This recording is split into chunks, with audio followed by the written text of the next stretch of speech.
All right, good evening, everyone. Thank you for attending tonight. My name is John McNamara. I'm the superintendent of schools here, and this is our third budget forum for this year. I'm joined here tonight by my team, Anthony Cedrone, our assistant superintendent for business, Carol Ann Winans, our executive director for curriculum and instruction, Stephanie Scolari, who is our executive director for HR and administration, and Stephen Moran, our assistant superintendent for PPS. Also, we're joined tonight by all of our board members. We have our board president, Tara Cassidy, our board vice president, Anthony Greco, and trustees, Jen Perfetti, Laura Reich, and Adam Fisher. So thank you for attending tonight. This forum tonight focuses on our capital projects, so that's really what we'll take a close look at tonight. Good news is that we're in really good shape with our budget this year.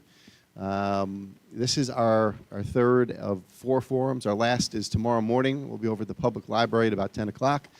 For anybody that would like to join us for that as well, which we'll do a kind of an overview of where we are right now in the budget process. Goals for this year's budget: really continue all of our outstanding programs, and I'm happy to report that we're able to do just that with this budget. We're not looking to cut any programs, remove anything. We're really able to support everything that is currently existing and really look to expand. We have some new course offerings that we'll highlight, as well as maintaining our class size. That's something we really worked on over the past several years. We're really able to do that again with this budget. And what we'll focus on tonight, which is continue to work to improve our facilities for our students.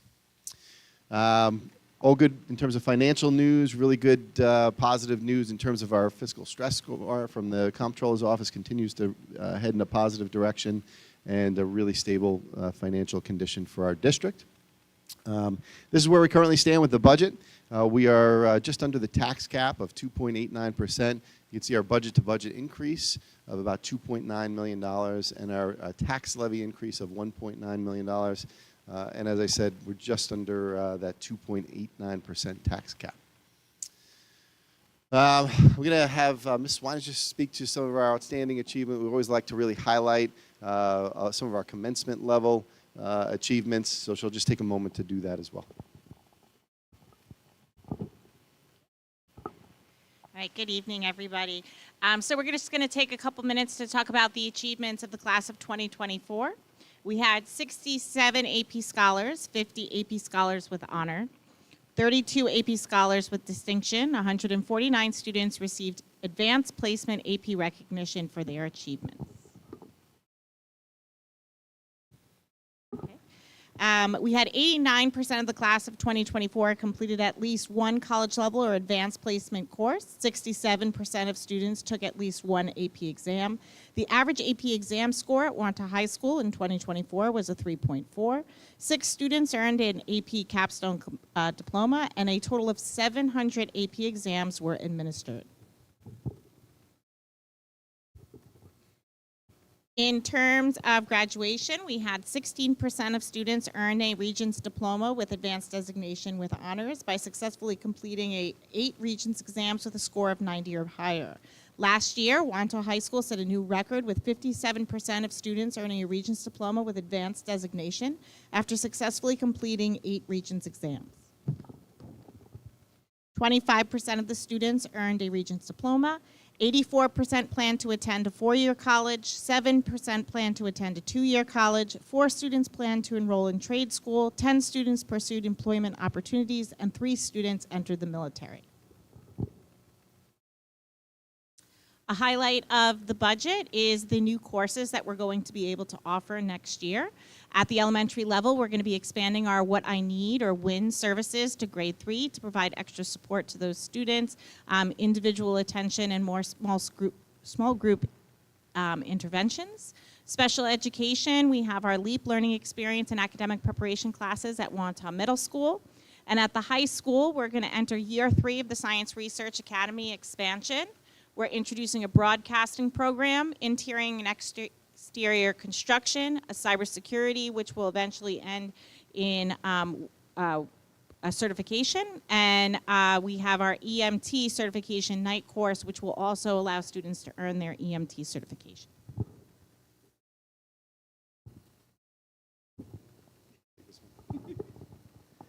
All right. Thank you, Carol Ann. And one of the things that we've highlighted too is just the growth of our UPK program.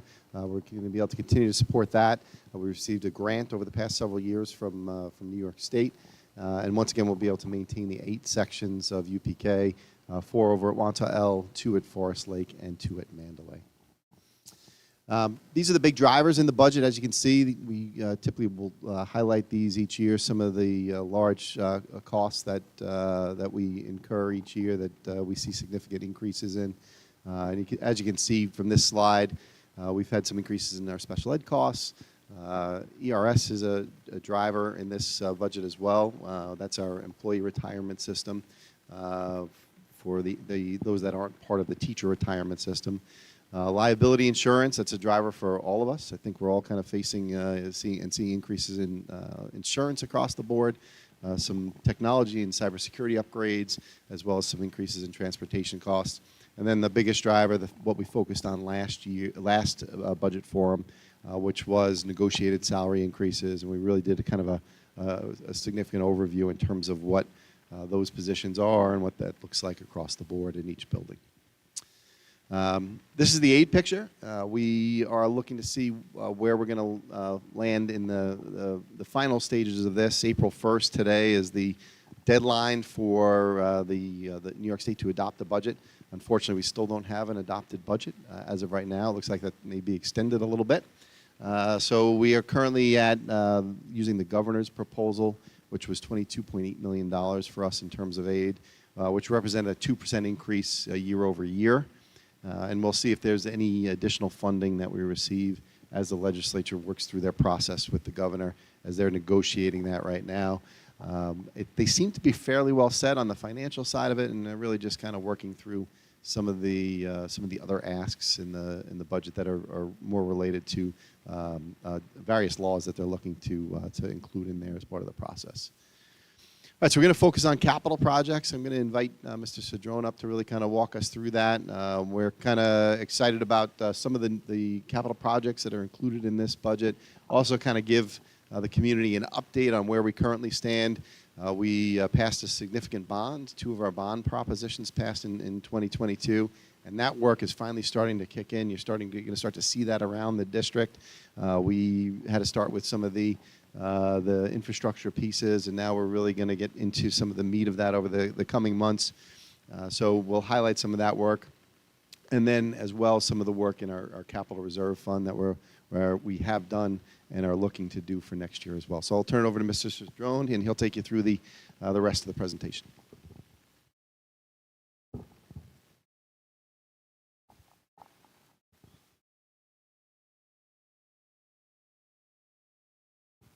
All right, thank you. So when we talk about capital projects, there's a couple of different ways to pay for them. We have used and will continue to use all 4 of the items that are listed on the screen. You have a transfer to capital, a bond, and what's the third one I'm missing? Oh, capital reserve, and then gifts and donations. The first 3 all require community approval. The 4th one, the grants and donations, is at the purview of the board. When you accept a grant, the board accepts a grant and/or donation for a particular purpose, and then they can accept either funding to do a particular project or accept the project itself. So again, we're in various phases of using all of these as different ways to fund all the various capital projects. As Mr. McNamara said, this is the original slides that we had for the Prop 1 and Prop 3, which were the ones that passed. Prop 2, if you remember, did not pass. That was the fields and the auditorium. But as he said, we're starting to the point where you're hopefully very shortly in the next couple of months start to see some of this work. We've been doing a lot of behind-the-scenes stuff for items like with the electrical, where there's a lot of lead time, upwards of a year. So we've been doing some of that work where we're already into that lead time. Some of the other items we're just kind of on the precipice of getting ready to award bids. And then those items may have a 3 or 4 month lead time. So we're hoping that maybe by the end of the summer, definitely by the fall, that you'll actually start to see some of this work in earnest. Prop 2, like I said, was the auditorium and the fields. Those projects were essentially added to the capital reserve for future consideration because they didn't pass in the bond, but that's what it looked like at the time. And as I kind of just stated, these are the kind of the status of the pieces of each one of the Prop 1 and Prop 3 projects. So the window replacements, the electrical upgrades, the unit ventilators, all of that together was Prop 1. They all have received SCD approval and have had for a while, but these are the ones with a lot of long lead item type things that need to be taken care of. Window replacements, we anticipate awarding bids on this in fairly short order. They'll probably have a 12 to 16-week lead time on actually getting the windows here. The electrical upgrades have been in process for a while, and we've ordered some of the long lead item equipment. That's been in process for probably quite a few months now. And the same thing with the unit ventilators. We're almost right there in terms of being able to award some bids. Really, at this point, the only holdup is the vote was in 2022, December. We did the work and the estimating probably a good 9 or 10 months before that, so those are coming in over budget because we're 2.5 and 3 years from when we did the work originally. So we're figuring all that out, and then we should be ready to go on those items. Referendum 3 was cafeteria renovations, bathrooms, and the high school library. The bathrooms was broken into different phases. So phase 1 last year were the bathrooms in the elementary gyms, and the bathrooms in the middle school and the high school, which were completed last summer. Phase 2 would really be a big push towards more of the elementary school bathrooms to get those completed. So we're working through that as well right now. Cafeteria, it says cafeteria renovations because the cafeteria renovation is here in this building. It's the kitchen and the cafeteria space. But the elementary schools, the kitchens are due to be renovated as well. We're hopeful that by the board meeting on Thursday, we'll be in a position to start releasing some of the orders to get the kitchen equipment in so that we can do that work this summer. And then, again, you'll start to see some of this work start to take place. And then the high school library is for summer 26. We have that kind of designed, but really haven't looked at that one yet because we're trying to get the other ones moving. That would be the last of referendum 3. In addition, this list is different funding sources, but again, some of the things that were in Prop 2 that, like I said, were kind of moved and tucked away, in a capital reserve. Some of these that we've completed, and you can see on the list, I don't need to read it to you, various different phases of consideration. The capital reserve list, when we did the bond work a couple of years ago, had a set of projects on there for a set dollar amount. And we kind of said, all right, we'll take care of this in the bond, we'll do this and transfer to capital, we'll do these items out of capital reserve. And some of them you see listed here. In the meantime, again, because it's been a few years, the capital reserve is getting pushed in different directions. For example, the proposition to do the roof over Wantagh Elementary, over that main building, we're going to ask to do out of the capital reserve. It was not on this list originally. Right, so other needs are coming into play. There's sort of some pushing and pulling, but these items didn't go away. They're still there in terms of things that we would love to be able to consider down the road in one capacity or another. We have over $1.5 million over the last few years, at least since I'm here, that we have completed that were paid for entirely with grant money, which is fantastic. Most of that came from the state senate, either through, thank you, I've had a long day, Senator Brooks, some from the county from when Steve Rhodes was there before he went over to the state. So we thank them for that. The middle school art room, the science rooms that we did the ribbon cutting on a couple of weeks ago, middle school, high school, the field lights at Forest Lake, and a whole slew of exterior doors at Mandalay and Forest Lake as well. School district didn't lay out a nickel for any of that. Those were all funded by grants. So this slide is here just as examples of things that when the board accepts a grant, they accept either the dollars and we do the work, or we accept a completed project on behalf of somebody else that completed it for us. So pictures speak 1,000 words. So tile details in the bathrooms, and I know you guys have seen these. You really have to go into the gym bathrooms at Mandalay and Forest Lake to get a true appreciation for what that looks like. If you've ever been in the old ones, we really should put the before ones in there because then the pictures really would speak 1,000 words, but that's what they look like currently, so that's those completed. Again, middle school and high school bathrooms, these were done last summer. And they all kind of have different looks to them. They were designed that way on purpose, a little more elementary and then a little more sort of middle school and then sort of like, adult kind of designs into them. The high school hallway ceiling project, again, before and after would really kind of show you the difference, if you remember what it is, because you see the new one and you forget how bad the old one was. But that was done last summer as well for the entire high school. Middle school gym looks fantastic. So that was done probably over 2 summers, but was completed last summer with the floor and the wall padding. So it really looks nice in there. Did a nice job. It came out great. Masonry work. I guess you'd have to be a mason to appreciate the masonry work, but it was done, and it really does look nice. Again, before and after, right? If you saw the cracks and missing mortar joints and all that kind of stuff, and now you go out there and it's all filled in, and it looks nice. And that was all around the secondary complex, and they did some work at Wantagh Elementary as well. Science lab, there we are after the ribbon cutting. That one made the paper. And then upcoming. So these were the renderings, which again, I know you guys have seen, but for the benefit of everybody else. The cafeteria serving lines in the elementary school. So again, each building kind of has its own character, its own little mascot, its own kind of touch and feel. So they were designed with that in mind between the colors and the logos and stuff. So those are the elementary ones. These are the renderings for up here, which really will look really nice when it's done.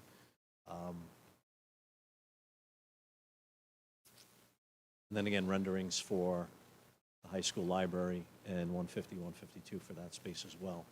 So this is kind of all we've gotten on the high school library. As far as we've gotten, it's kind of renderings. You know, the architects have some of the actual drawings and layouts of the space, but we really haven't gone too deep into this one yet. But that's their rendering of what it would look like when it's complete. Again, really nice. And the old We Friends building. So that is in various state of repair or disrepair, I guess. There's no one in it currently. It's currently vacant. So as we've been going through the process to figure out what to do with that space, we've had it appraised, kind of considering our options. But that's another thing that, should it decide to be sold, needs community approval as well. So again, just kind of working through all the logistics of what to do with that space. And again, it's currently vacated. This list hasn't changed since the previous presentations when we put it up, but you know, again, for as much as there still is to do, we've also done a lot. And again, we've used those various funding sources to accomplish a lot of this stuff. Again, capital reserve, transfer to capital, which I always describe as kind of the last line in the budget, where there's budget money in there that then is used for capital projects. And it's all the stuff that you see here again. And some of it, because I see the research labs in there as well, right? So grants, capital reserve, you know, transfer to capital, all sorts of nice projects that we've been able to complete within the last 12, 15 months. Again, capital reserve proposition. So as we continue to use the capital reserve to add to that list and do other projects, needs change over time. So we continue to reevaluate what's up next compared to what we would have liked to maybe have done with that money a couple of years ago. But that being said, this is the proposition that'll be on the ballot, Proposition 2, which is the request from the community to spend $2.1 million. That's the legalese. Here's the slide that makes it a little easier to understand. The $2.1 million is, like I mentioned, for the roof. It says partial roof replacement, but that's because it's not the entirety of Wantagh L. It's that main building, sort of the older one, the one in the middle. Roof replacement at Wantagh Elementary, the slate roof. Ceiling work at the high school that would be connected to and related to the window and HVAC project. So those are ceilings in certain classrooms. Security cameras and related switchgear district-wide. And district auditorium lighting upgrades. Last couple of years, we have been doing some auditorium work, certainly not to the size and scope of had Prop 2 passed, but we've been trying to, you know, do some upgrades to some sound and lighting and things that we can do to the auditorium that if we ever got to the point of renovating it like was proposed 2 years ago, those things we'd be able to keep and reuse. So that's kind of how we've been approaching the auditorium. The line in the budget that says transfer to capital to do some additional capital work through the budget process is the list that's there. Construct some space at the high school for some of the new courses that we have, a teacher workspace, flagpole replacement district-wide, some new special ed spaces, and the gym floors. So that's included in the budget side of the equation. So in summary, again, 2 propositions on the ballot, first being the budget, second being the one to request to use that capital reserve for the items that we just talked about. And the budget in its entirety, again, going back to the original goal, really does continue to offer terrific opportunities for all of the students and really strengthens and adds to the programs that we have. So we really think it's a good budget. And of course, it's below the tax cap, which was another goal. All of the resources, including these presentations, the slideshows, and anything else that you need help putting you to sleep at nighttime is on the district website.